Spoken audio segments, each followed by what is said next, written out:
In the heart of the stockyards, where the air reeks of metal and musk, the story unfolds.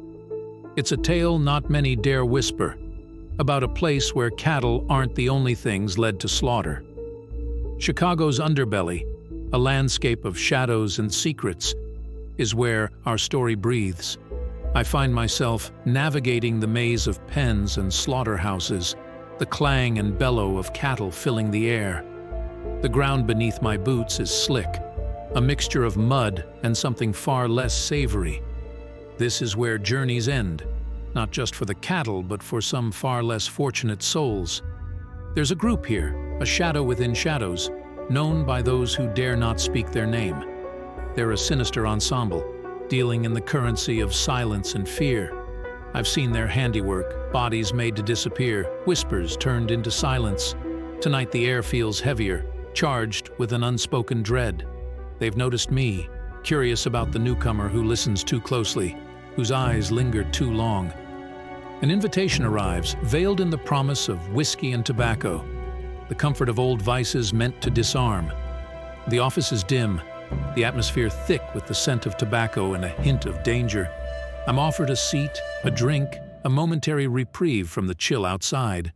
They speak of cards and company, the night's entertainment, but there's an undercurrent of something else, something sinister. A phone rings in the adjacent room, a sound ominous and inviting all at once.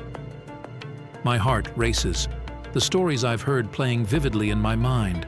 Those who enter that room at their call seldom return, at least not in the way they walked in.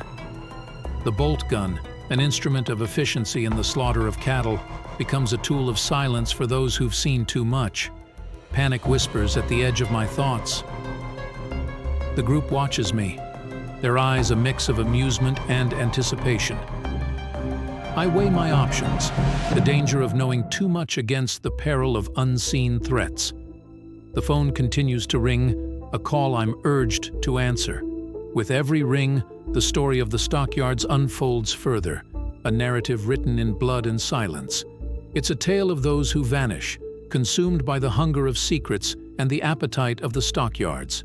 Pigs, they say, eat everything. Nothing remains, not bone, not sinew, a perfect erasure. As I stand, the decision weighs heavily on me. To answer the call is to walk into the unknown, to possibly join the ranks of whispers and warnings.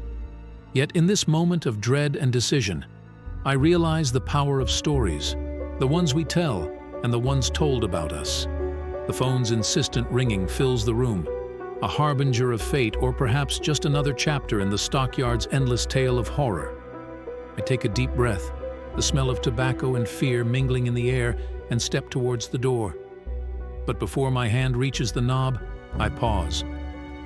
This story, my story, doesn't end here, in the shadows of cruelty. It's a tale of survival, of the whispered warnings that save lives.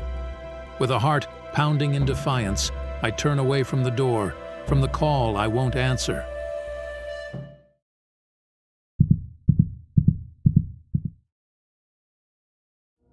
The grand opening of the final Scream haunted house, nestled within the skeletal remains of the old abattoir Slaughterhouse, was the talk of the town. The rusted gates, once serving as a grim entrance for the doomed, now welcomed thrill-seekers and horror aficionados.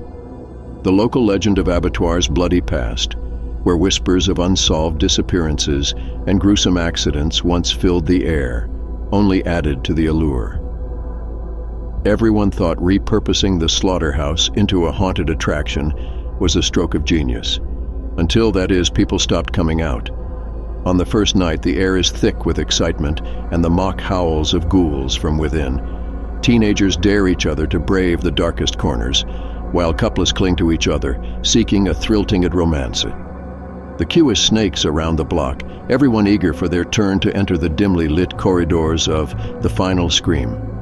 The first groups emerge, screams still echoing in their throats, tales of heart-stopping scares and unbelievably realistic effects spilling from their lips. But as the night wears on, a subtle unease begins to weave through the waiting crowd. Some have been waiting too long, the faces they expect to see emerging into the flickering lamplight, nowhere to be found. Rumors start as a murmur, growing into a cacophony of concern. Friends and family members who entered the labyrinth of horrors have not returned.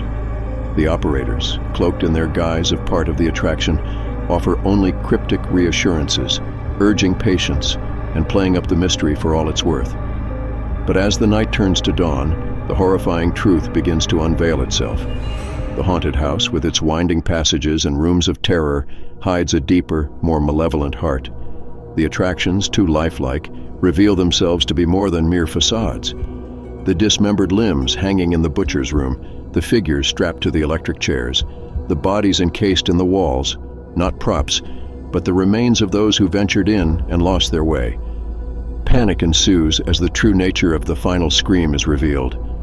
The line between the living and the dead blurs as the spirits of abattoir, awakened by the flood of trespassers, claim new victims. The old slaughterhouse, a place of death reborn as an attraction, has resumed its original function in a ghastly mimicry of entertainment.